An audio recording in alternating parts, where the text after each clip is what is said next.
So sumpayan nato ang istorya karon sa ato ang mga valiant marcher, ang mga Pinoy sa South Korea, pagtabang nila dito.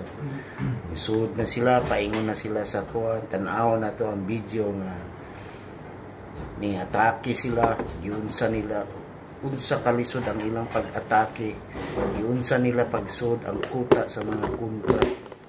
Sa pagpasok nila ng kuta ng kalaban, ako po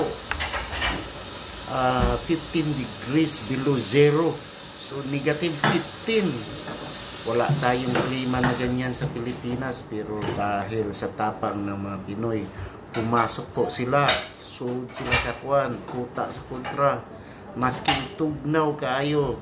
Okay, so tanaw na to ang video. Let's go.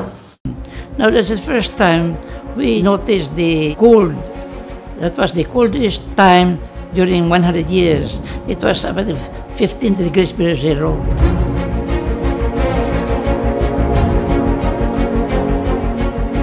It was in 11 November when we started the first patrol between Myeodong up to Shinji. I was leading the group because I was with the tanks. But the farther is there were 3 jeeps. Now we reinforced them. Then followed by 2 companies, the Able and Baker companies. Then before we have to cross the hill, which was dividing the area between towns, we have to cross a bend. Now in that bend, further, there was 45 area by the North Koreans. Suppose this is a hill. There are 4 lines of trenches. So when we were able to clear that area, they started firing at us. It was so surprising that talagang everybody cannot move because I am with the tank. Doon ko si Dalim. Sa tank, mayroong periscope. I tried to look. Nakita ko, nobody was moving because talagang firing at that area. Pati yung tanki ko na pasob-sob doon sa ano. Ang ginawa ko, pinataas ko. Pagtaas ko, nakita ko yung mga North Korean troops. They were already talking of maybe attacking. As a soldier, the first thing is safety. And instead of defending yourself, you attack. That's your reaction. You have to kill to live. So lumabas ako sa tangke. Paglabas ko sa tangke, hindi tank, there's a turret, there's a machine gun.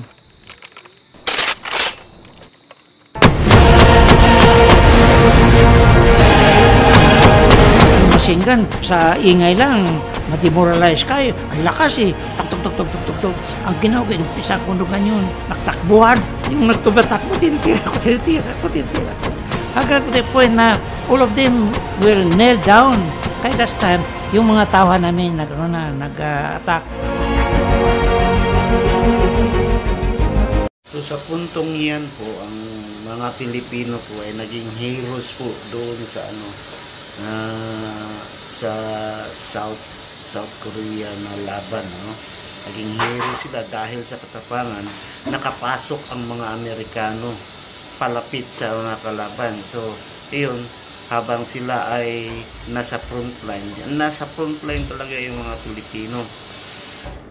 Panoorin natin sa sunod na kabanata. Okay?